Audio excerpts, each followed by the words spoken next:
it's Reece back again. Apologies, there were no review after the Man City game. I just didn't really know how to get my thoughts on that debacle on the pitch, the debacle with the contracts, and then even worse, the banner that it's drawn so much unwanted attention to the club that we didn't want. I just got myself in a bit of a muddle after the game at collecting my thoughts, and then by the time I thought what to say, it seemed a bit pointless doing it. But anyway, today's game, we've obviously beat Watford 1-0 and secured safety in the Premier League for yet another season. And to be fair, after everything that the club's gone through this week, and at times it's felt like, you've not been proud to be associated with a club for various reasons. It's such a relief to get those 3 points. To be honest, I wasn't optimistic and didn't expect any positivity from the game with the drain on our numbers, the drain in heat, the fact that we were, excuse me a moment, the fact that we were practically safe before the game, and of course the negativity coming out surrounding Dyche's long-term future before the game. I just felt that everything really pointed in the favour of another defeat, but I suppose bouncing back and being durable and rising up when we're down is they're all key characteristics and key components of what's made us so successful all throughout Dyche's tenure. And if he does leave, that'd be like the hallmark of his time here, that we always come back when you don't expect us to, and we always seem to find a way out of grinding results even when you don't expect it. So, particularly obviously in the first half, Burnley were on the front foot and controlling the game, whereas Watford still looked like they were like asleep in the people carriers that transported them to the game. Really Burnley were on the front foot. No threat from Watford other than sort of the odd corner or set piece that we gave them, and we were guilty of committing 1 or 2 unnecessary fouls. But the pressure that they had was all brought about by ourselves, really. Other than that, in open play, we were getting a lot of balls into the box. Gio Rodriguez scored, and rightly it was given offside. And then there was that pinball of chances in the box between Vidra when he had a wonderful shot at the post. The effort that was scrambled off the line from J-Rod, and then when Josh Brownhill unfortunately couldn't quite direct his header on goal, really at half time you were thinking Burnley deserved to be at least 2 goals up, and in this heat and then everything like that, especially with a lack of fitness of players, you would have been thinking game over. And unfortunately at half time it seemed predictable and inevitable that having dominated the first half so much, to such an extent that no 2 games of football ever quite seemed to follow the same pattern in both halves. So it was obvious that Watford would be sort of revitalised and more proactive in what they were going to do in the second half, and so it proved. For the first 20 minutes or so, Burnley barely seemed to have an attack. Watford forced a lot of pressure, a lot of set pieces, and for periods we seem to be camped on the edge of our own penalty area without much of a outlet or much of a way of getting out. And it almost seemed to me to be a matter of time before Watford had gone and scored, and we had a couple of lucky escapes with close shots, one particular from Will Hughes, one from Capu, and then another incident where uncharacteristically Nick Pope had a bit of a bout of butterfingers and dropped the ball in the penalty area right at the feet of a Watford player, but we managed to stifle the danger and get the ball away. And really, the only piece of quality play from Burnley as an attacking force in the second half was more or less when Josh Brownhill intercepted a 50-50 ball and tenaciously won it and played a incisive pass out to Dwight McNeil, who produced one of his characteristic pinpoint crosses right onto the head of Gio Rodriguez for a diving header to nestle in the back of the net.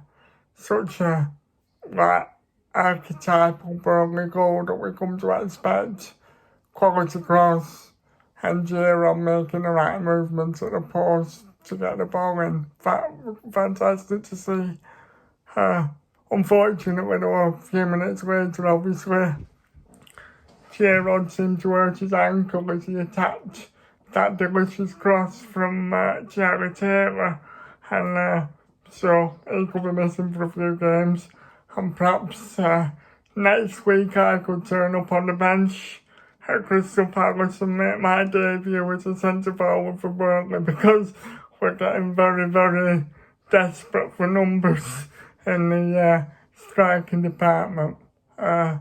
But I suppose really it doesn't matter in one sense now that we're on 42 points.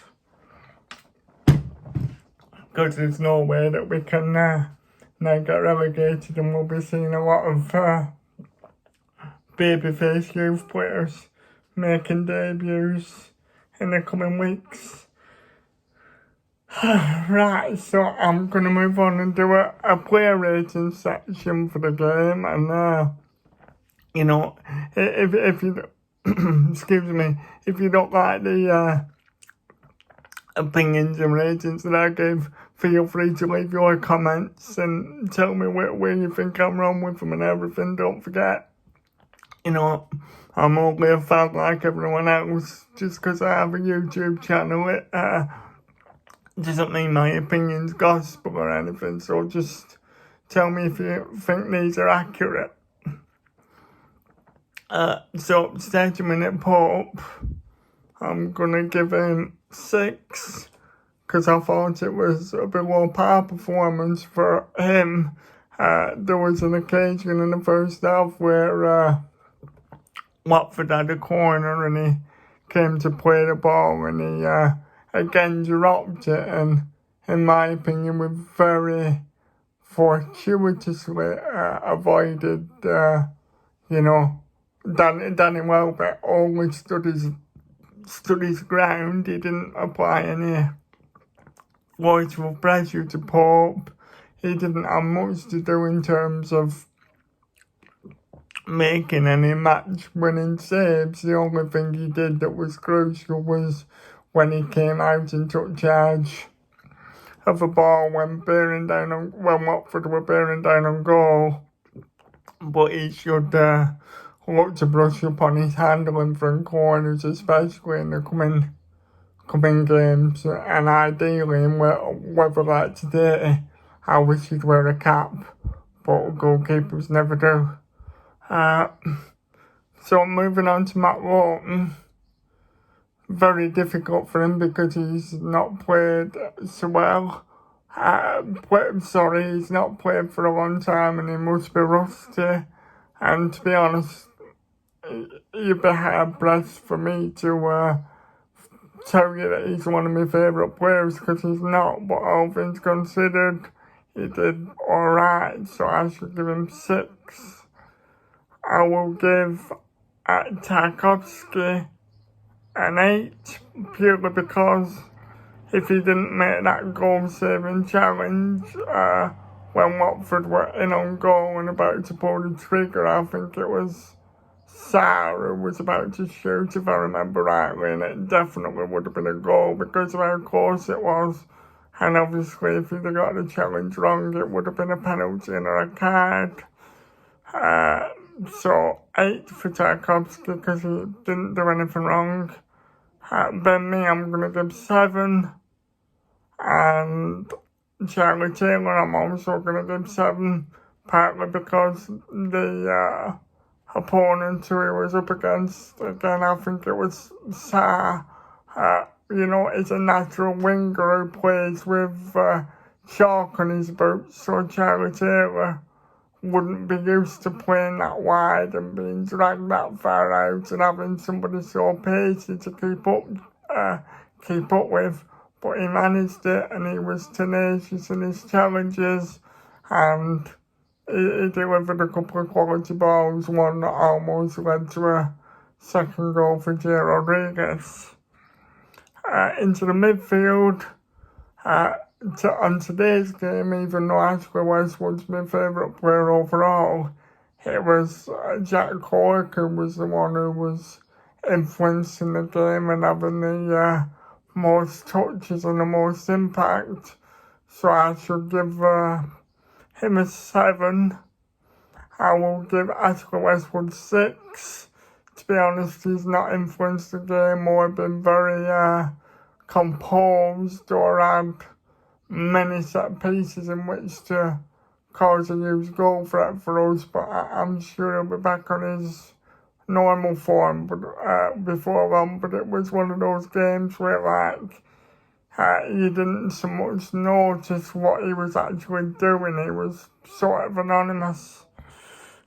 Josh Brownhill, I don't want to be too harsh on him because obviously he's only started 2 games and he's stepping up a level, in quality from the Championship, and he's, having to bed into the Burnley team in the most unusual circumstances. He would have actually got a rating of only 5, but because he made the interception that led to the quality move for the goal, I'd give him a 6. And I do admire his sort of ability to get himself in the penalty area and persistently try and give us some legs from midfield and a more attacking threat from midfield, because obviously Cork and Westwood, neither of them do sort of put themselves in front of the ball and attack, but he has legs and he gets to the ball as quickly as possible. But I'd like to see an improvement in the quality of his crossing, and obviously if he is to make it as a Premier League player, then he'd have to improve on his composure in front of goal. Particularly that header in the first half was a very tame effort, and it could have been costly in a different type of game. Jay Rodriguez and Vidra work terrifically well as a partnership, just because, as I discussed in the video for Man City, they're a more dynamic and sort of intricate footballing option, and Burnley are forced to keep the ball on the floor a bit more, and it seems like because one of them shores for the ball and the other one runs in behind, it's a different option than what we'd normally see with Barnes and Wood, because obviously there's only Wood rather that has the pace to do so. So I enjoy the link-up play and intricacy between those two. So I would give Vidra a 7, and it's just unfortunate that he lost his footing in the last few minutes because he was denied what would have been a certain goal if he would have kept on his feet and been able to strike that ball with more conviction. And Giroud was a menace all game, more or less the focal point of every Burnley attack. And on another day, he could have had potentially 3 goals, but the timing of his run, his intelligence of the run, and to get his head on the ball when he was under considerable pressure and make him my man of the match with an 8 for today, because a priceless goal for us to secure our safety, and I just hope he's not going to be injured for too long now. But like I said, we're safe.